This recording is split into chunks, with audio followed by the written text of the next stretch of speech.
Olá, eu sou Andréa Repsos, presidente do LEAD Rio de Janeiro.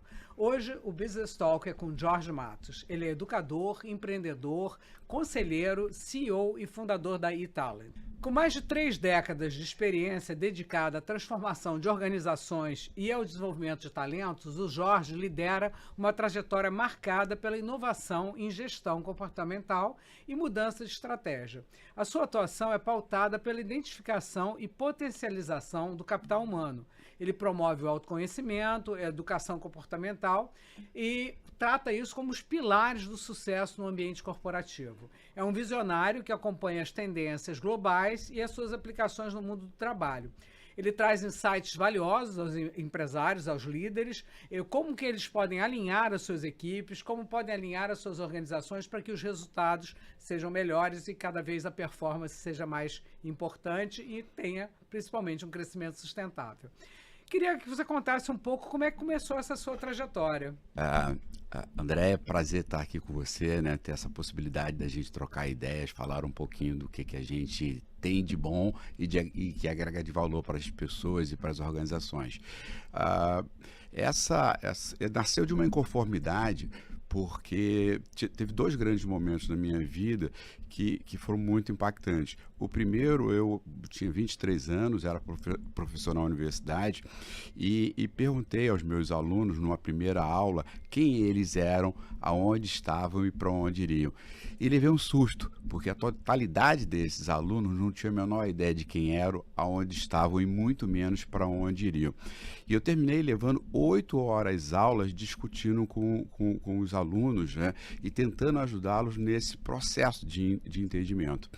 Só que um pouco mais à frente, eu comecei a ter experiências com executivos de 30, 40, 50, 60 anos e o padrão se repetia. Ou seja, não era uma questão do jovem, era uma questão do ser humano, né? E dentro dessas 3 grandes questões, e onde a gente terminou incluindo outras questões mais tão importantes quanto, a gente viu que o autoconhecimento era a parte mais delicada de todo o processo. E foi aí a nossa decisão de investir numa empresa que trouxesse os aspectos comportamentais para a vida das pessoas, das famílias, das empresas, das escolas, né, e do governo. Interessante. E aí, como é que nasceu a empresa? Vocês aí passaram a fazer uma pesquisa de como trabalhar, como descobrir esses talentos das pessoas. Daí, como é que nasceu a empresa? O nascimento da empresa, ela surgiu da seguinte maneira. Eu comecei trabalhando como consultor, né, inicialmente na universidade e depois como sócio de uma empresa de consultoria. E a empresa ela foi formada basicamente a partir da nossa experiência com planejamento estratégico, todo o processo de gerenciamento de mudança e educação executiva. Então, quando nós fazíamos esse trabalho dentro das organizações, e o impacto era muito positivo, mas tinha vamos chamar um gap ali dentro, tinha um buraco, né, que era o desconhecimento que os executivos tinham de si próprio e, consequentemente, dos seus times. E aí eu fui buscar uma tecnologia para ser inserida no nosso processo metodológico, que foi identificar a natureza comportamental das pessoas, que me ajudasse a entender quem era aquele executivo, ajudasse aquele executivo a entender quem ele era e a entender o seu time. Então, na realidade, surgiu a partir dessa necessidade. Então, você entende que o principal desafio que uma organização enfrenta hoje é entender os seus talentos, é colocar as pessoas certas nos lugares certos para melhorar a performance da empresa? Eu não tenho a menor dúvida disso. O Brasil é campeão mundial de turnover, e isso é um problema muito, muito, muito sério. E aí o que acontece? Quando eu recruto mal, eu tendo a treinar mal, eu tendo a liderar mal e, consequentemente, quando acontece o encarreiramento, porque se duvidar as pessoas já saíram da organização, o encarreiramento ele continua mal. Então, todo esse processo e a variável comportamental era absolutamente desconsiderada, porque se contratava por questões técnicas e demitia-se por questões comportamentais, né? Então, normalmente, geralmente as empresas ela está muito focada no conhecimento do indivíduo, e vamos chamar no hard skills desse indivíduo, do que nos aspectos comportamentais, nos soft skills desse indivíduo. Então, trazer o aspecto comportamental para essa equação mudou tudo. Interessante isso. E como é que você acha que essa educação comportamental pode transformar uma cultura de uma empresa? Olha, ela é fundamental. Primeiro, assim, a cultura não é aquilo que está escrito e não está colocado lá na parede, mas aquilo que efetivamente se pratica, né? E quanto mais o discurso é diferente da prática, mais você tem o que se chama de problemas, né, de cultura dentro das organizações. E as organizações elas estão doentes exatamente por isso, porque você tem de um lado um discurso e do outro lado você tem uma prática. Essa prática ela no fundo ela só vai acontecer efetivamente quando o indivíduo se conhece. Então o autoconhecimento eu diria que é a chave para esse processo, porque quando eu me conheço e conheço as pessoas, eu começo a ter atitudes diferentes em relação a isso. Então é normal, por exemplo, que vou me imaginar eu num relacionamento com você, eu tenda a achar que você está tendo um tipo de atitude comigo porque você está, sei lá, implicando comigo. E na prática, pode ser simplesmente a sua natureza contrária à minha natureza. Então, se eu não me conheço e você não se conhece, a gente vai gerar conflitos naturais desnecessários, né? Quando você se conhece e me conhece, o relacionamento ele se torna de uma outra dimensão importante. Então, é importante que dentro das organizações você tenha o máximo de diversidade comportamental possível, mas que cada um entenda qual é o papel do outro e ajude o outro e seja o mais empático possível com o outro. Simplifica bastante, né, quando as pessoas têm Sim. esse tipo de entendimento, Sim. né? E quais são as competências comportamentais que são mais valorizadas hoje no mercado de trabalho, né? Como é que uma empresa pode desenvolver uma competência? Quer dizer, a pessoa já tem que ter aquela competência, tem que ter aquele talento, mas também existe um trabalho que a empresa pode realizar, né? Sim. Primeiro o seguinte, assim, quais são as competências, né?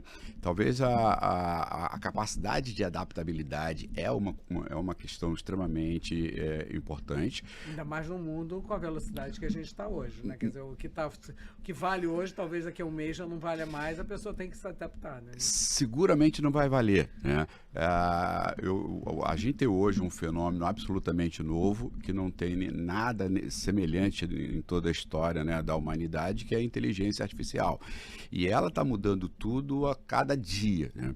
Então, com isso, você tem que ter uma capacidade muito grande de adaptabilidade, de você ter capacidade até de desaprender para aprender novas coisas. Um outro fenômeno extremamente importante é o processo empático, ou seja, de você de fato ter, porque a cada dia mais as coisas estão sendo levadas para a tecnologia, para a inteligência artificial. Então, o que sobra para o indivíduo? A capacidade dele olhar para o outro, perceber o outro, empatizar com o outro e agir de maneira adequada. E terceiro, acho que um grande outro aspecto, e não me importa aonde e que nível você esteja dentro da organização, é ter uma mentalidade sistêmica e uma visão sistêmica a respeito das coisas, né? Entender todo o contexto e como é que você se insere nesse contexto é, de fato, uma das competências extremamente importantes hoje. Isso é fundamental, né? A pessoa tem que se sentir parte, né, daquele sistema, senão ele não vai nem ajudar a empresa a se desenvolver, nem ele mesmo, né? Então, isso é muito interessante. Agora, hoje em dia, também você acredita que o autoconhecimento é uma ferramenta essencial. Como é que você trabalha isso dentro da empresa? Como é que a pessoa pode, que tipo de ferramenta existe para fazer com que cada colaborador também desenvolva o autoconhecimento? Esse é um aspecto, André, assim, fundamental, né? O autoconhecimento, desde sempre, é a grande competência de um indivíduo. A competência não está na inovação, a competência não está na capacidade de fazer alguma coisa, mas de se entender.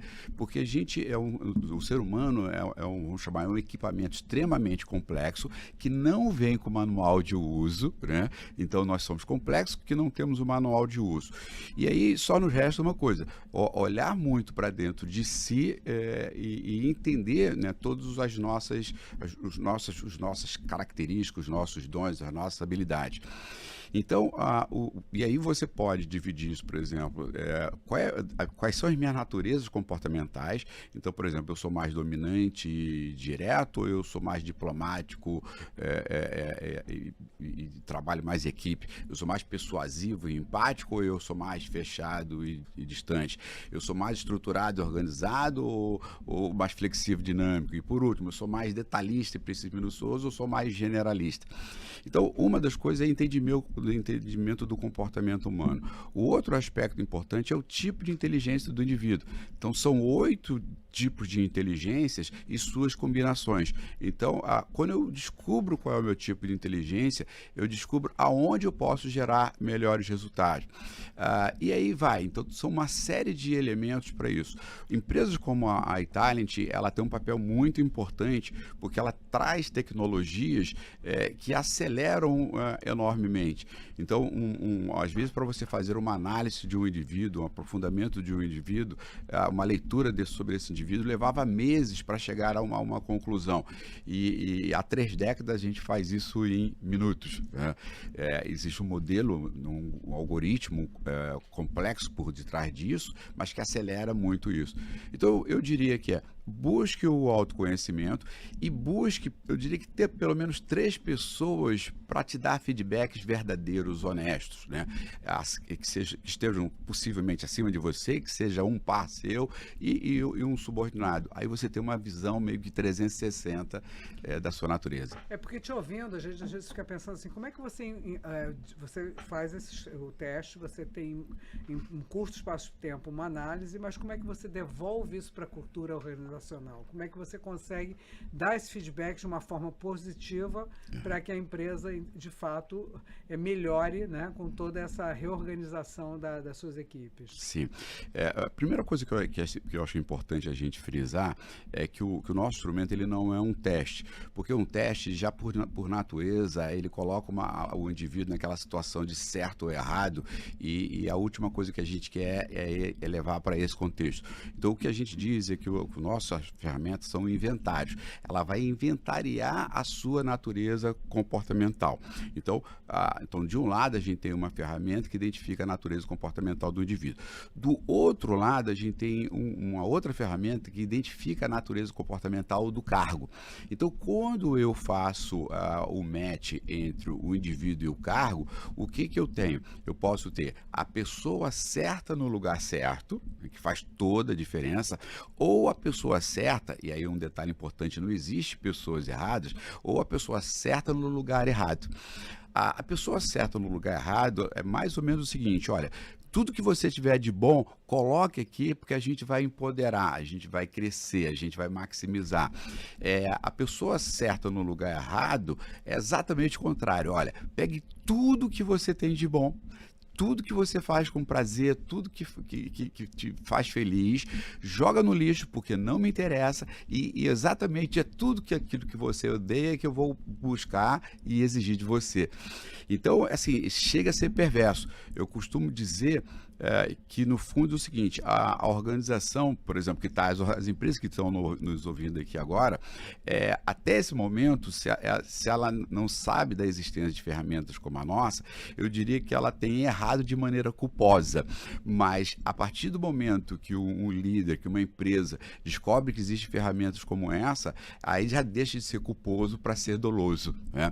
E é muito perverso. E é perverso para a organização e é perverso para o indivíduo. E ao longo da carreira da iTalent, vocês têm vários cases de sucesso de mudanças dentro de organizações extremamente positivas, né?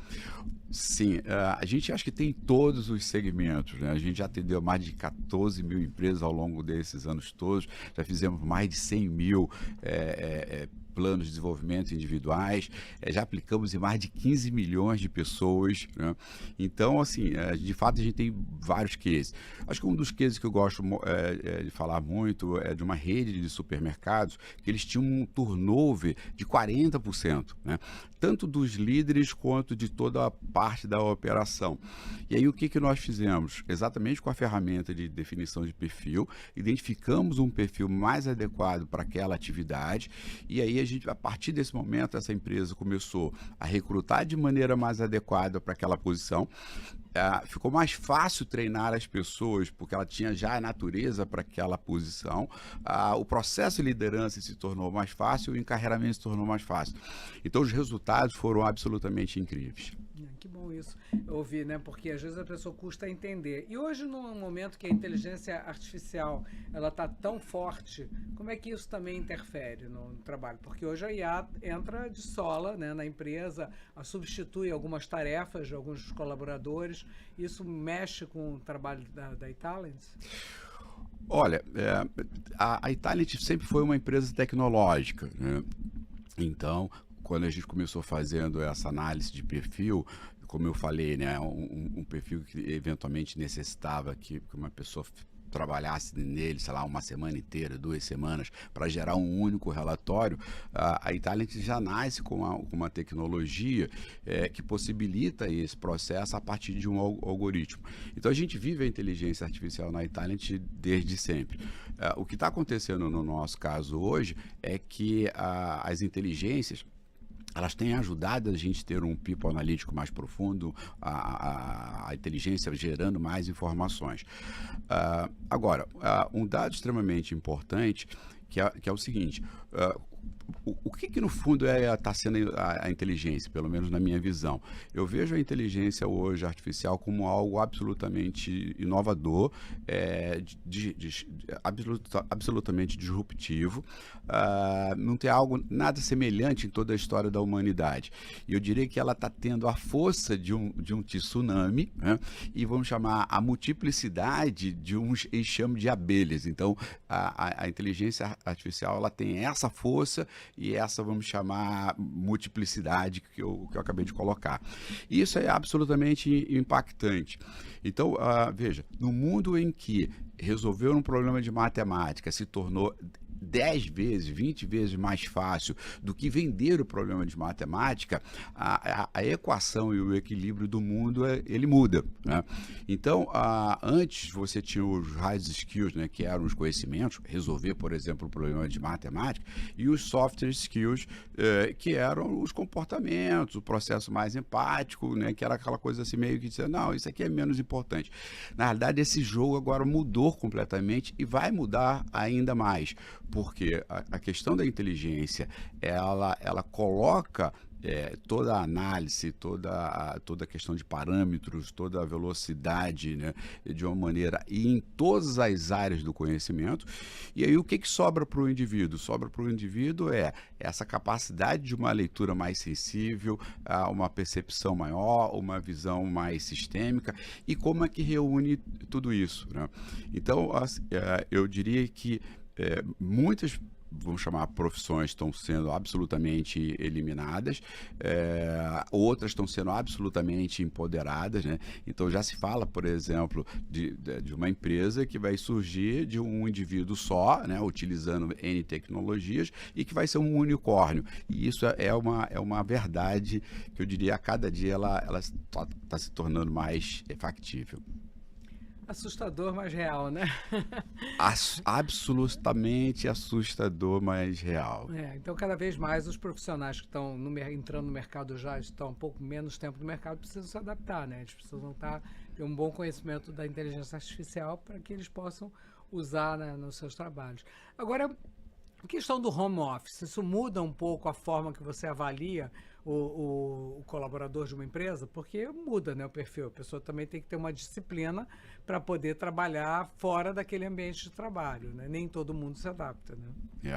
Não, isso é absolutamente verdade. Os nossos relatórios, os nossos perfis interativos, uma das coisas que nós colocamos, uma informação que nós colocamos é qual é o nível de atenção que aquele indivíduo necessita, por exemplo, um trabalho home office. Então, tem algumas pessoas que são mais disciplinadas, mais estruturadas, mais organizadas e que trabalham nesses ambientes, vamos chamar, de uma maneira com mais facilidade.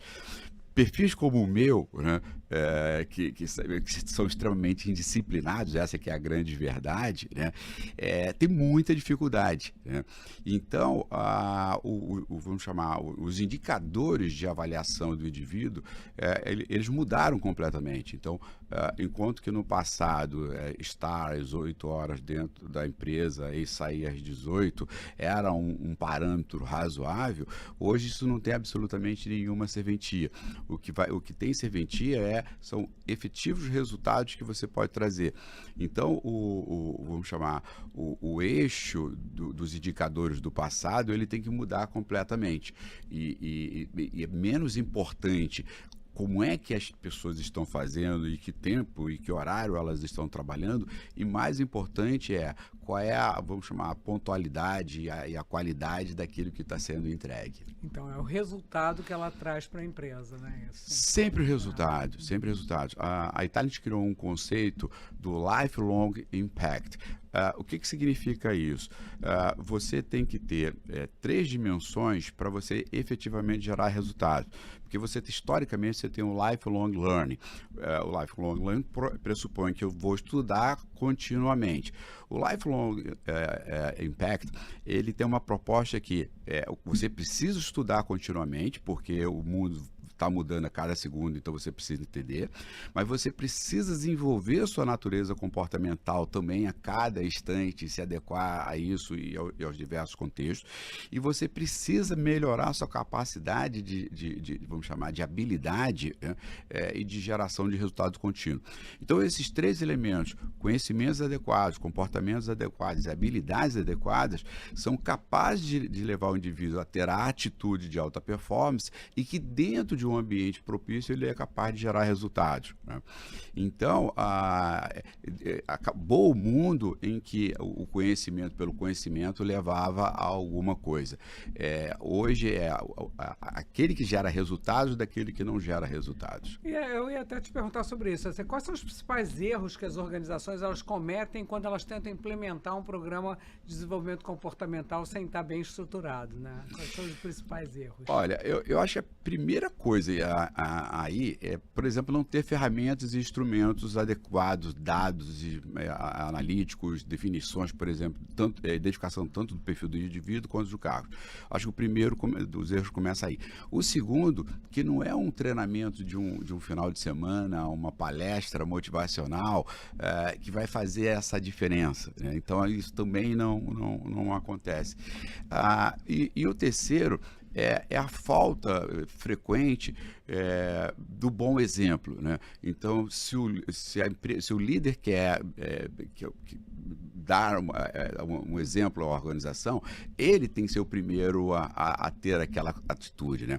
A figura do chefe, né? Faça o que eu mando, mas não faça o que eu faço, no contexto atual, ele se tornou absolutamente um erro gigantesco.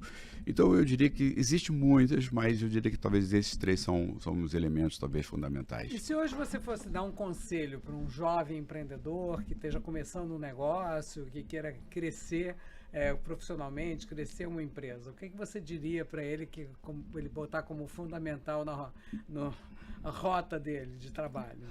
Olha, eu acredito que uma das coisas extremamente importantes é ele testar se aquilo naquele segmento que ele vai empreender, se aquele produto ou serviço, de fato, ele tem uma validade, ou seja, se as pessoas estão realmente dispostas a comprar aquilo, né?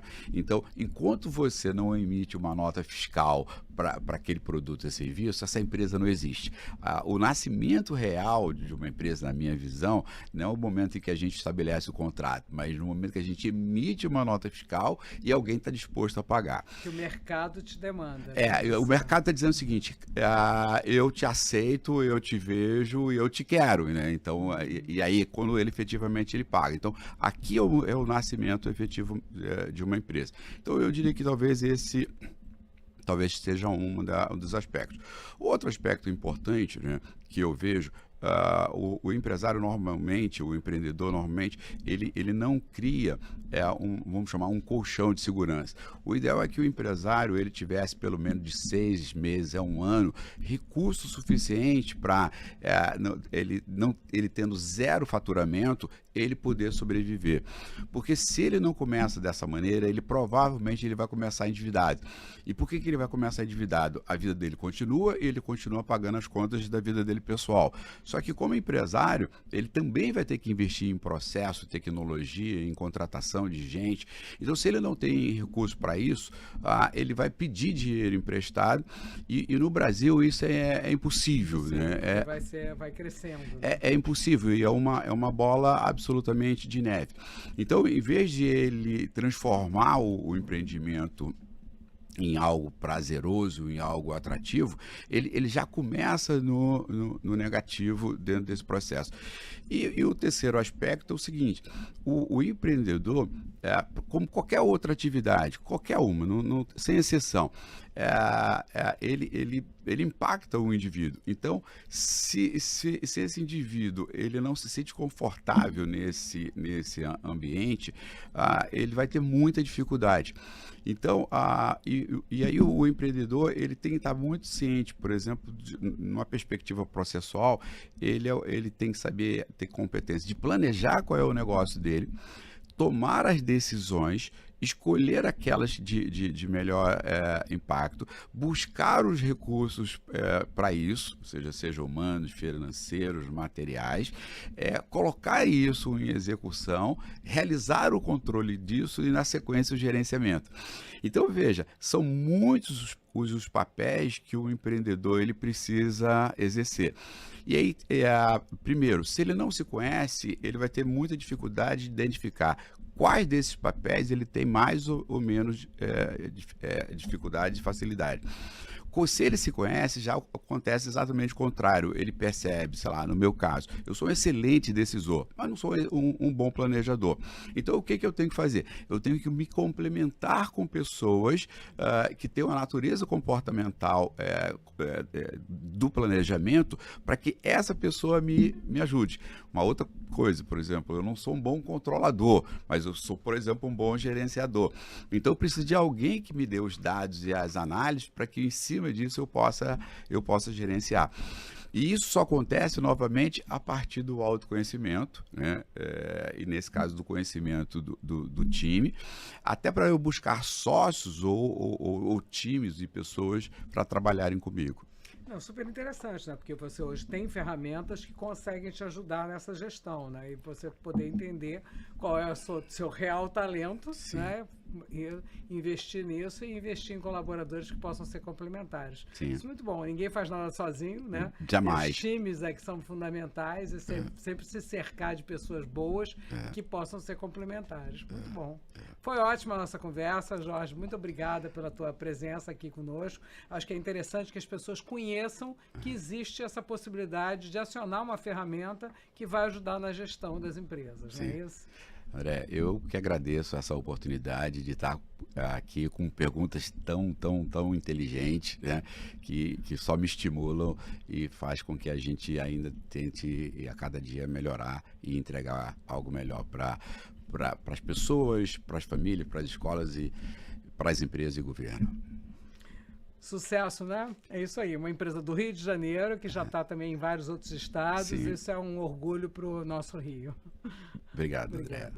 Se você gostou do Business Talk de hoje com Jorge Matos, CEO e fundador da eTalent, e quiser saber mais outros temas relevantes, outras histórias de sucesso, principalmente dos empresários daqui do Rio de Janeiro, acesse as redes da Band News FM e do Lead Rio de Janeiro. Muito obrigada, até a próxima.